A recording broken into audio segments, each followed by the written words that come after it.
So, I just wanted to ask whether, so I see self deception within me, in the mind, and I just remembered Shankaracharya's statement, one of his line from uh, Bhajagovindam, where he says, Nischala Tattve Jivan Mukti. So, I see that inner division because there is a self, there is a self deception. Now, uh, how to be true to myself? How to be honest and sincere always within wherever I am, in the sense of the journey which is unfolding, not as the absolute truth, but just right now. How do I know? Because when you said this thing that the matter of the fact is that we are not yet liberated. At that moment, this thought came. So, okay, I do not feel liberated. Now, at this moment, how do I actually go in that way? That way, whichever, but how do I be true? Do the best you can.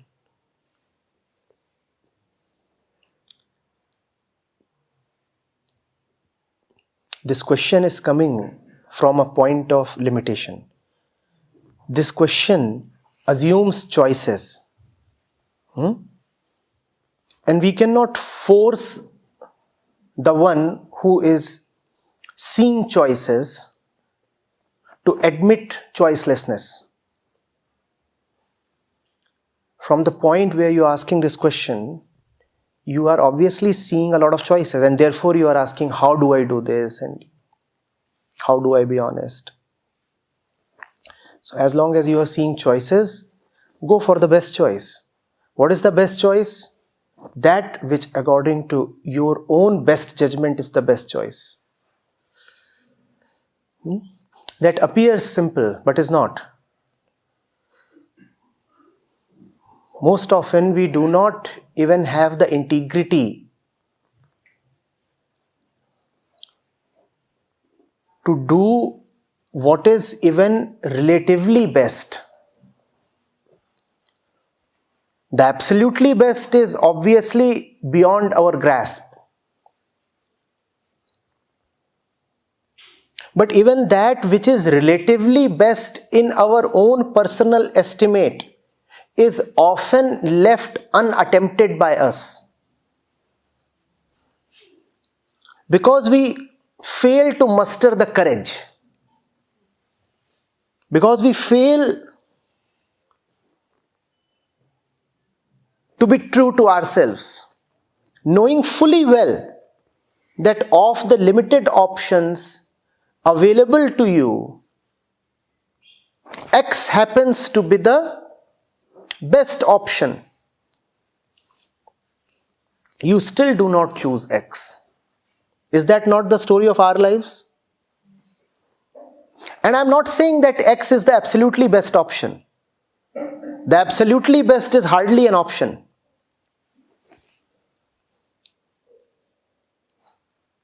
So, when you see options, do not ask which option is absolutely greatest. That is not given to you to ask. Once you see that out of the 5 choices available to you, X happens to be the relatively best choice,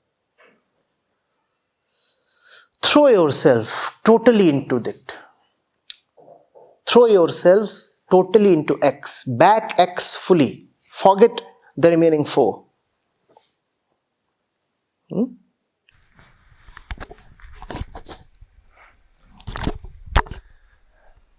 To go from having choices to a choicelessness state, is that an event or it's a process? Process.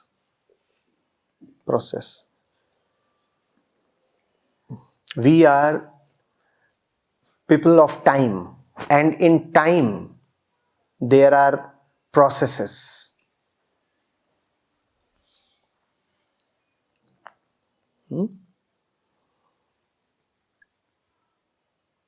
When the effect of a process is suddenly perceived, then you call it a result.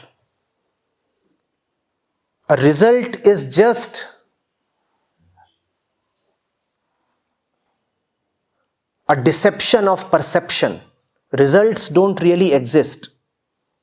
only processes exist for us because we are people of time. In time, there are only processes.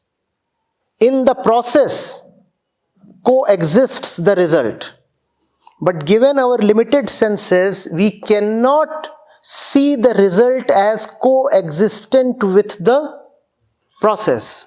To us, the result suddenly appears. And then we say, wow, the result is here now. The result isn't here now. The result was always there. It was running parallelly with the process. It's just that our limited faculties didn't allow to perceive the result at every point in time. So we feel that it has just suddenly come up. Processes. Acharya ji, the process which you are talking about, it will take how much time? In this lifetime it is possible, or it will take many of them?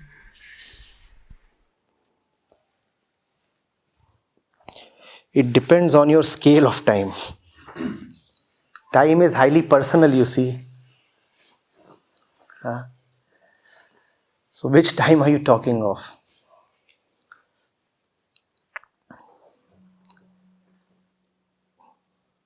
It takes just 1 second. But your 1 second is not the same as her 1 second.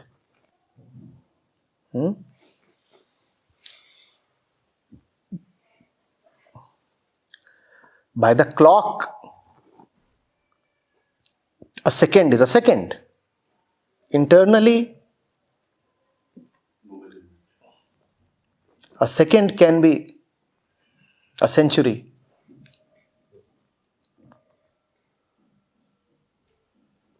Time is a measure of change.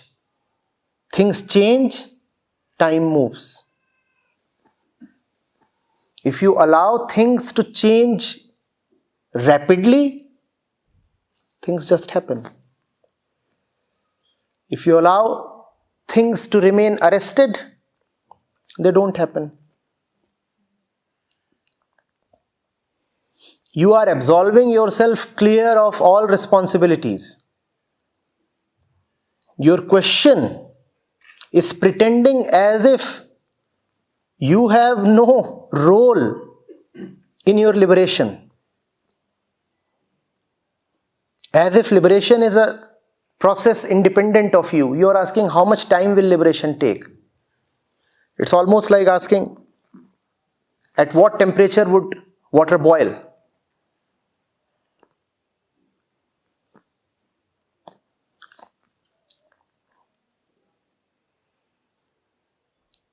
You would be liberated when you decide to be liberated.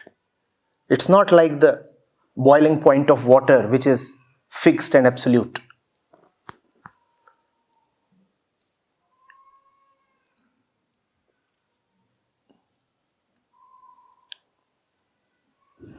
You know of that story, right? It probably relates to the life of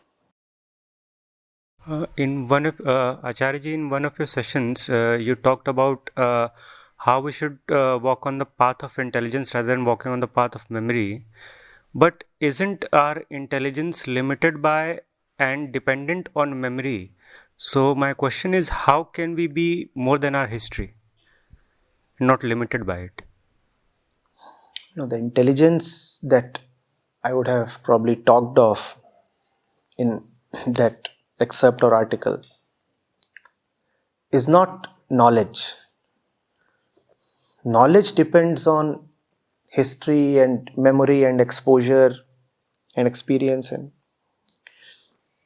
intelligence is that which is enabling you to relate to me right now. Knowledge is that which is enabling you right now to comprehend my words. If you do not have knowledge of English language, you cannot comprehend what I am saying. But mere comprehension of my words will not help you understand me. That which is helping you relate to me, understand me, is not knowledge. It is something beyond knowledge, and that is intelligence. Your question then is, can intelligence operate without knowledge? Obviously it can. It is possible to sit here, not know a word of what I am saying, yet relate fully. And that is intelligence. If knowledge is there, wonderful. Even if knowledge is not there, intelligence is not lame without knowledge. Getting it?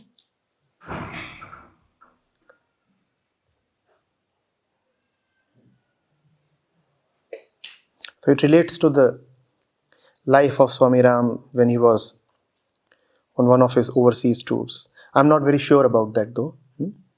You may cross-check. So at one of the places, in one of the meetings, several in the audience started clamoring. They said, we want liberation, we want liberation. Since so many days you have been talking of liberation. Of what use are the words if we cannot have the real thing?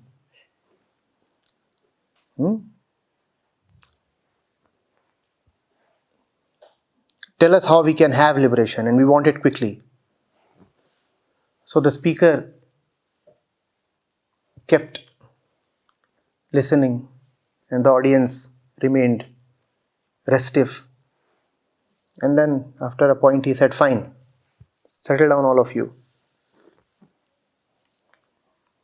I am giving you liberation right now. Immediately. This moment. How many of you want to be liberated? Come over.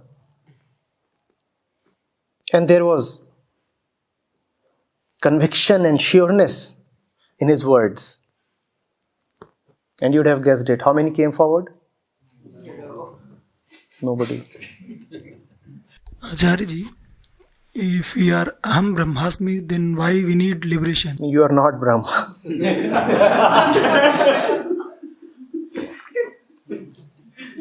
But Shankaracharya ji said it. Shankaracharya said probably for himself. Not for you.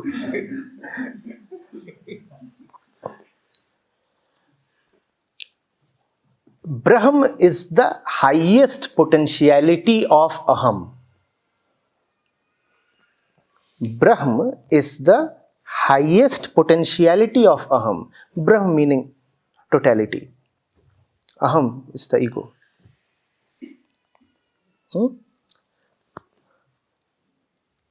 Brahm is not the default state of ego. Kindly get rid of that notion.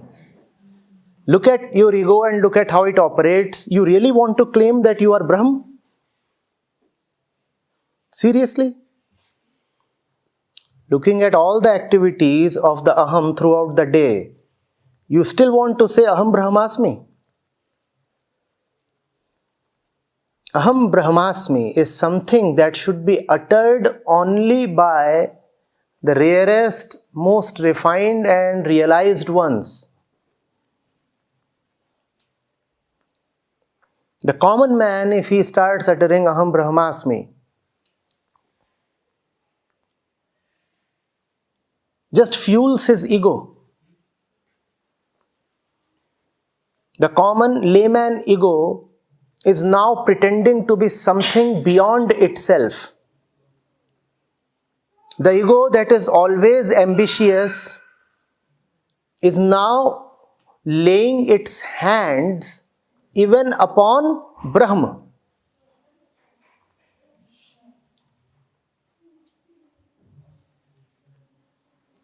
So stay clear of all these grand statements. This grandiloquence would cost you very dear. We are already liberated. I am Brahma. All are already realized. If you are already realized, why do you suffer so much? You are saying, oh, I am already liberated. An hour back you are sobbing in that corner. Why? Anger and jealousy and all kinds of complexes are what you identify with, and then you say, I am liberated and I am Brahman. What kind of doublespeak is this? It's better to remain humble and honest. No? It's better to admit who we really are. And if we are humble and honest, then there is a possibility that one day the aham will dissolve into the Brahma.